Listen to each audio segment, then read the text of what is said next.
You know, we've got groups marching in from all over the metro area. Norman, Middle, Edmond.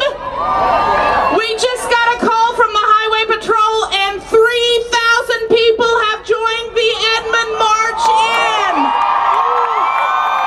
That is something that no elected official can ignore and brush away. Thank you. Can I get one? Yes, up there. Are you going to get another one? I know, we're good seeing you guys. Yeah, but yeah. It's really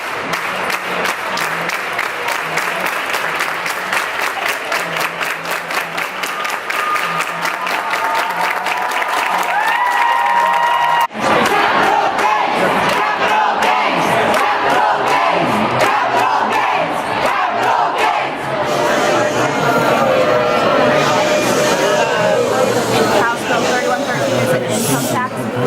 Suspend the rules.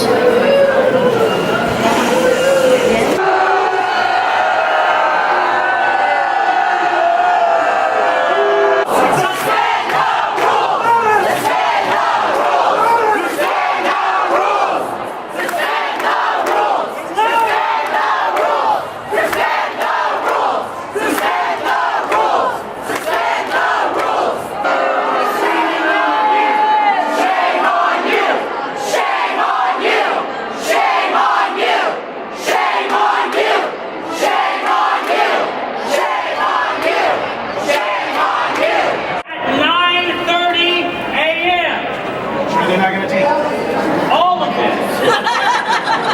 We don't know what they're going to discuss then, but presumably we will have another shot tomorrow morning at 9:30 a.m. for them to suspend the rules and allow capital gains to be heard. What you need to do is see your representatives and let them know that this is not okay. They need to allow the debate and the conversation to happen. Do not leave here without seeing your representative. Look them in the whites of their eyes and tell them to allow the conversation. We're not leaving! We're not leaving! We're not leaving! We're not leaving! Today is day 6 of the walkout, so making it a week into the walkout. This morning, pretty soon after I got off the bus, I was, pushed aside, ordered to move aside, and the women in black marched through the crowd, and so that's like over 100 female attorneys wearing black marched the crowd.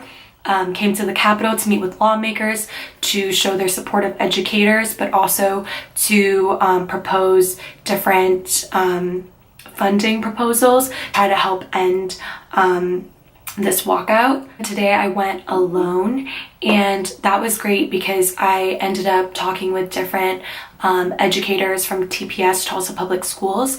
And so one was when I was standing in line to get free tacos, and she just, struck a conversation with me. She asked where I worked, and we got into talking. So that was really great because she showed a lot of support for first-year educators, especially those who are, not from Oklahoma, not from Tulsa. And so she was really supportive, encouraging, and just really friendly. We ended up speaking for a pretty long amount of time, even after we got our food, about like a range of topics, about like my first year experience, as well as, the experience of teachers that she's worked with that have also been newer. And so that was really, really great that, speaking with more seasoned educators who, want to hear from first year teachers what our opinions are, what our experience has been like. And then also when I was in the Capitol building, Stephen Wolf, an educator also from TPS, he came up to me, recognized me from a Eureka math training that we had both gone to together at the end of the summer, so before school started. And so that was great because we met before I'd even started teaching. And so it was great that, we're meeting again after, months of experience and months of being in the classroom, to kind of reconnect over like what we've learned, what we're excited for in terms of like next year. And so I really, enjoyed seeing him again, and for him to come up and, you know, like put himself out there by saying like, hey, like, I think we know each other. So that was great. Thank you, Steven.